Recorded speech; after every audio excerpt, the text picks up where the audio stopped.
ఎంతసేపు మాట్లాడినా రామారావు గారు మేము కలిసి వస్తాం, ప్రభుత్వానికి సహకరిస్తాం అని పదే పదే చెప్తున్నాడు.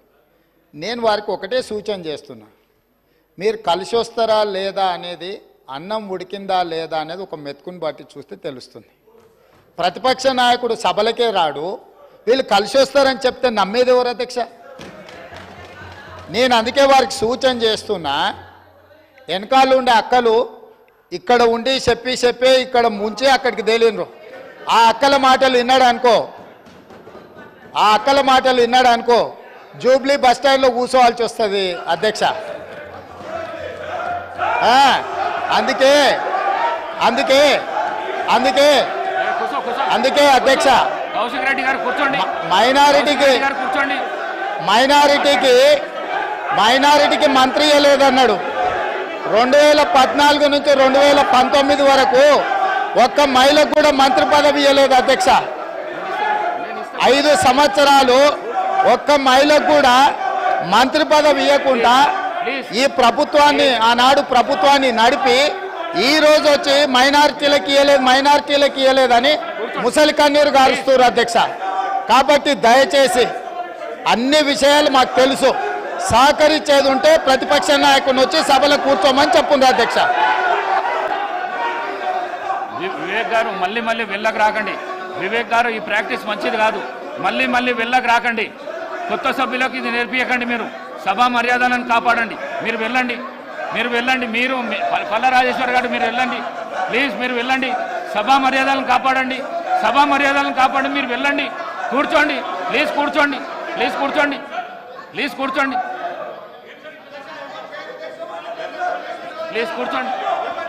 ఎవరి ద్వారా ఇప్పించారు? కాంగ్రెస్లో గెలిచి ఎమ్మెల్యేగా ఉంటూ మరి టీఆర్ఎస్లో జాయిన్ అయినటువంటి సంబంధిత సోదర మంత్రి గారి ద్వారా ఇప్పించారు. అంటే ఇది ఎవరిని ప్రశ్నిస్తున్నారు? వాళ్ళు రాజీనామా చేసి తీసుకున్నారా? అదేవిధంగా మా సీఎం గారికి ఒకరిద్దరు మహిళలు తెల్లారితే మీతోటి వస్తా తమ్ముడు అని చెప్పి ఏం చేసిరో వారు అనుభవించిర్రు ఆ బాధ. ఢిల్లీ దాకా నేను వస్తున్నా అని చెప్పి ఏం మోసం చేసిర్రో రాహుల్ గాంధీ గారి దగ్గర టైం తీసుకున్నాక ఆ బాధ అనుభవించిండు. కాబట్టి కేటీఆర్ గారికి సూచన చేయడం జరిగింది. కాబట్టి ఎవరి పేరు పెట్టలేదు.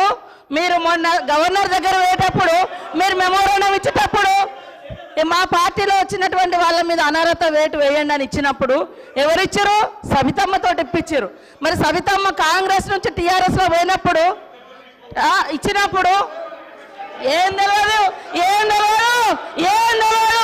ఒక్కొక్కరిని నువ్వు జాయిన్ చేసుకున్నప్పుడు గొప్ప, మీరు జాయిన్ చేసుకుంటే గొప్ప. ఏం తెలుసు నీ దురహంకారం బంద్ చేసుకో కేటీఆర్. ఏం తెలియదు అంటున్నా. అడుగు ఏందరో మీరు అందరు జాయిన్ చేసుకోలే. వాళ్ళు జాయిన్ చేసుకుంటే గొప్పట, మళ్ళీ వాళ్ళతో మెమోరాండాలు ఇప్పిస్తారు వీళ్ళు.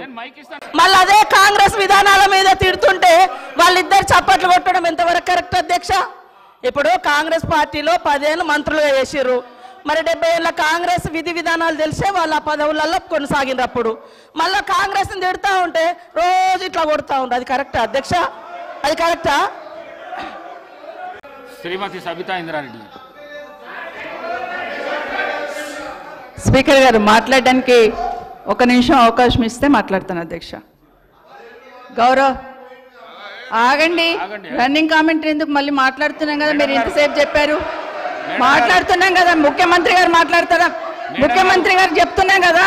మేడం గారు ఈ రోజు ముఖ్యమంత్రి గారు ఎక్కడికి వెళ్ళి వచ్చారు? ఏ పార్టీలకు వెళ్ళి వచ్చారు? ఏ పార్టీలో చేరిండ్రు? సార్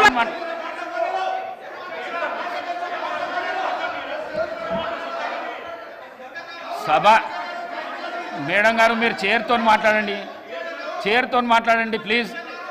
చైర్తో మాట్లాడండి. సభా నాయకుడు మాట్లాడుతుంటేనే మీరు అగౌరవపరుస్తున్నారు. అధ్యక్ష 1 నిమిషం. అధ్యక్ష ఆగమనండి అధ్యక్ష. మరి మాట్లాడడానికి అవకాశం ఇచ్చినప్పుడు ఆగమనాలి అధ్యక్ష. చర్చ పెడదాం. చైర్తో మాట్లాడండి అధ్యక్ష. తప్పకుండా చర్చ పెట్టుకుందాం. అక్కడున్న లేపట్లకు వచ్చిండ్రు, ఎక్కడ పోయిందో తప్పకుండా చర్చ పెట్టుకుందాం. గౌరవ ముఖ్యమంత్రి గారు ముఖ్యమంత్రి అయిన తర్వాత కేసీఆర్ ఇంటి మీద వాళ్ళ కాకి నా ఇంటి మీద వాళ్ళతో కాల్ చేస్తాడు. ఎంతమంది ఉన్నారు అధ్యక్ష ఇప్పుడు అక్కడ? ఎందుకు చేర్చుకున్నారు అధ్యక్ష? గౌరవ ముఖ్యమంత్రి గారు ఎంజాయ్ చేస్తున్నారు ఇప్పుడు మాట్లాడుతుంటే. గుండె మీద చేసుకొని చెప్పాలి అధ్యక్ష ముఖ్యమంత్రి గారు కూడా. ఆ రోజు నేను అక్కగానే ఆశీర్వదించిన, ఆ రోజు పార్టీలోకి వస్తున్నప్పుడు ఒక అక్కగా ఆశీర్వదించిన, బాబు నువ్వు చాలా పెద్దగా ఎదుగుతావు, ఈ రాష్ట్రానికి ముఖ్యమంత్రి అవుతావు, రాయి పార్టీలకని ఆహ్వానించిన నేను. ఈరోజు మరి నన్నెందుకు కక్ష తీర్చుకుంటున్నాడు నాకు అర్థమైతలేదు. ప్రతిసారి ప్రతి అసెంబ్లీలో ఒక్క నిమిషం ఆగండి చెప్పనియండి. ఒక ఆడబిడ్డ బాధ అవుతుంటే వినే స్థితిలో లేరా మీరు? ఎందుకు నన్ను టార్గెట్ చేసిండు? మాట్లాడి చెప్పండి అధ్యక్ష, ముందు కంట్రోల్లో పెట్టండి అధ్యక్ష. అధ్యక్ష ముఖ్యమంత్రి గారు ఒక మాట అన్నారు కేటీఆర్ గారిని, నీ వెనక కూర్చున్న అక్కలను నమ్ముకోవద్దు, మోసం చేస్తున్నాడు. ఏం మోసం చేసినాం అధ్యక్ష? ఏం ముంచినాం అధ్యక్ష? ఈయనను ముంచినాం అధ్యక్ష. ఈయనను బతిన్లాడి పార్టీలోకి రా తమ్ముడు అని చెప్పి, నువ్వు వస్తే భవిష్యత్తులో ఈ పార్టీకి నువ్వు ఆశాకిరణం అవుతావు అని చెప్పి పార్టీలకు ఆహ్వానించిన లేదా గుండె మీద చేసుకొని చెప్పమనండి అధ్యక్ష. ఎందుకు టార్గెట్ చేస్తున్నావు? ఏం మోసం చేశాం? ఇప్పుడు కాదు అధ్యక్ష, ఎలక్షన్లు వచ్చినప్పుడు కూడా నా కాన్ఫిడెన్స్ అట్లేగా అధ్యక్ష. సభదాకా పొద్దున ఒక మాట మాట్లాడుతుంది, ఏం మాట్లాడినాం? పొద్దున ఒక మాట, రాత్రి ఒక మాట. ఎవరిని అవమానిస్తున్నావు ఒక్కసారి ఆలోచించండి ముఖ్యమంత్రి గారు. ఎందుకు అవమానిస్తున్నావు? ఎందుకు కక్ష? ప్రతిసారి టార్గెట్ చేస్తున్నావు. ఈరోజు ఏం మోసం చేసినాం? మేము ఆడబిడ్డలం విత్డ్రా చేసుకోవాలి అధ్యక్ష.